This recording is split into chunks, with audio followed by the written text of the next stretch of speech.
Hindi madali ang maging babae. Kailangan ng tapang sa bawat yugto ng buhay.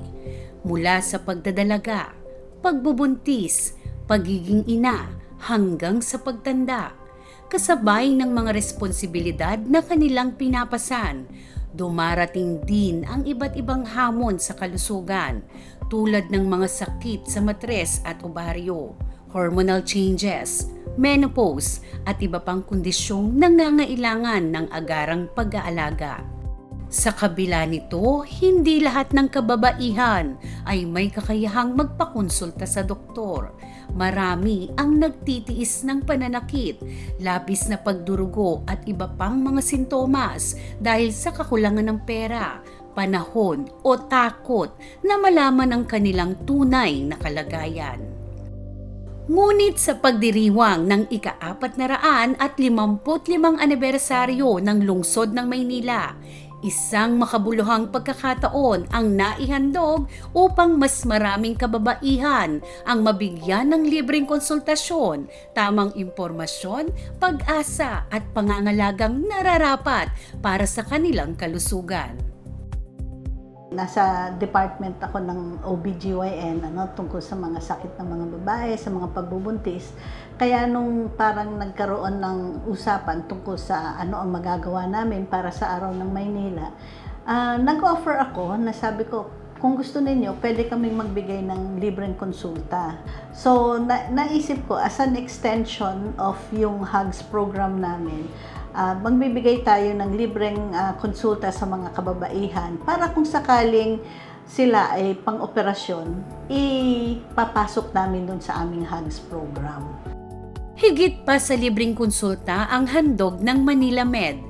Kabilang sa mga serbisyong ipinakikilala ang ligtas na panganganak sa Emilio Aguinaldo College Birthing Home sa pakikipagtulungan sa Manila Med para sa mga kwalipikadong benepisyaryo ng PhilHealth.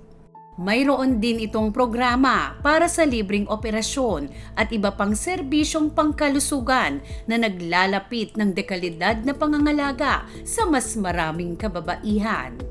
Gusto naming ipahiwatig na may mga serbisyo din kami dito na magagamit nila. Katulad yon nga, yung libreng panganganak, meron din, Meron din kami yung mga libreng operasyon. Kaya yun ang goal natin is para mas may idea sila na hindi lang public hospital or government hospitals ang pwede nilang puntahan para makakuha ng libreng serbisyo. Yun ang pakay ng Manila Med. Sa mga kababaihan na nagpakonsulta, may isang kondisyon ang pinakamadalas na naranasan. Isang sintomas na maaaring senyales ng mas seryosong sakit kung hindi agad mabibigyan ng atensyong medikal. So far, ang pinakamaraming consultation natin ay abnormal uterine bleeding, abnormal na pagdudugo sa puwerta. Hindi pa tayo tapos, pero sa nakita natin sa mga pasyenteng natapos na nating tignan, abnormal uterine bleeding yung pinaka-common na complaint nila. Kasabay ng konsultasyon, binibigyang din ng tamang kaalaman para sa bawat pasyente. Dahil ang pag-unawa sa kanilang kalagayan ang unang hakbang tungo sa mas maayos na kalusugan. So, hindi sapat na ina-examine namin sila. I think dapat talaga couple doon yung pag-educate sa kanila. That will empower them to take care of themselves. At saka para magkaroon sila ng good health-seeking behavior kasi kung alam nila kailan sila dapat magpatingin, gagawin nila, di ba? Isa sa mga dumulog sa programa ay si Mary Grace Castro. Matagal na niyang dala ang pangambang baka cancer ang bukol na nakita sa kanyang ovary. Ngunit matapos ang konsultasyon, napalitan ng pag-asa ang kanyang takot. Kaya po ako nagpunta dito sa Manila Med. Gawa po ng gusto ko pong malaman kung yung aking bukol po totoong cancerous. Pero nalaman ko po dito sa Manila Med na hindi po cancerous. Hindi lamang kasagutan ang nakuha niya, kundi kapanatagan ng loob. Patunay na minsan, isang pagkakataon lamang ang sapat upang mapalitan ng pag-asa ang matagal ng pangamba. Maraming salamat po sa Emilio Aguinaldo College in partnership Manila Med and UNTV.